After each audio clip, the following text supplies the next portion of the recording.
Thank you, Lord.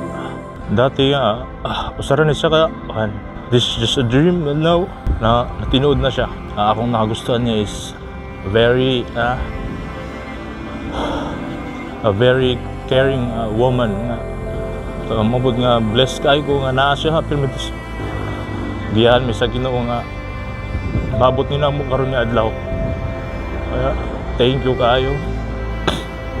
Kay Miriam Dacones, first come in my mind is thank you kayo. Thank you for waiting. Thank you sa care, acceptance, and I love you so much.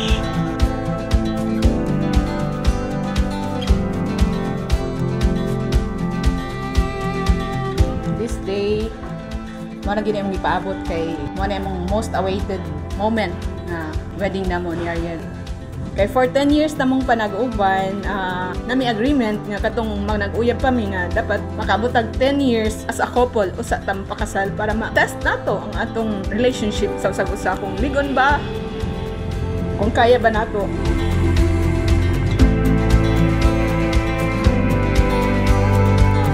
Yung di-accept kung of what I am. He accepted me fully sa iyang kinabuhi.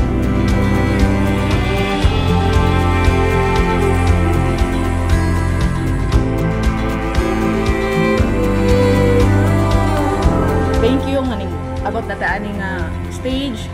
Thank you nga nakakadako pirmi sa ups and downs nako. Especially sa akong depression. Thank you so much. Thank you, Han. Han, I love you so much and I'm honored to be your wife na, unya pohon. I love you to the infinity and beyond.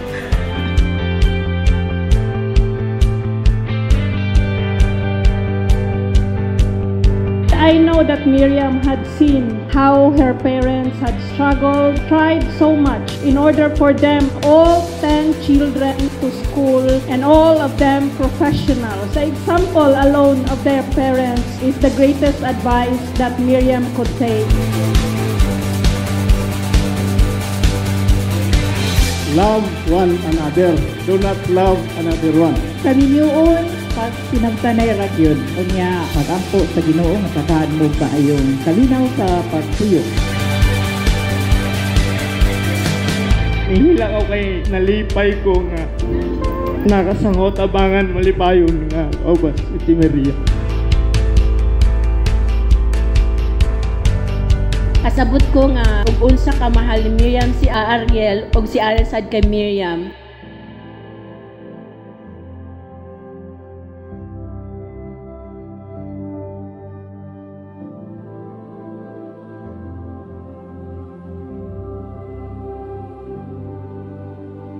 Ang iyong paghigugma, nga bisan pa muuwan o mubagyo, bisan pa sa panag-away, will eventually be the source of real happiness, the source of real freedom, and the source of real salvation.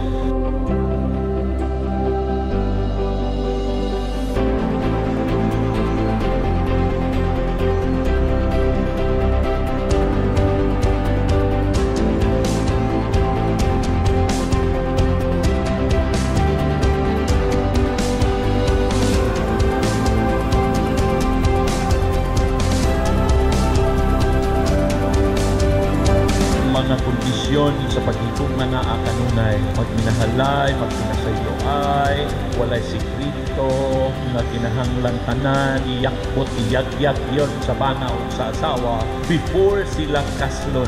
Kay duna gani kay tago-tagoan mo na source sa inyong away o eventually panagbulag.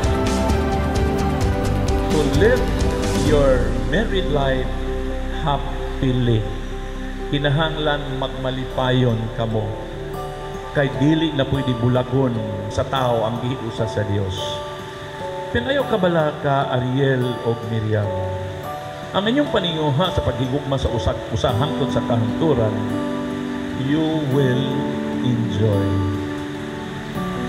And that is the source of what we call eternal happiness that would bring you, Ariel and Miriam, to what we aspire for, heaven.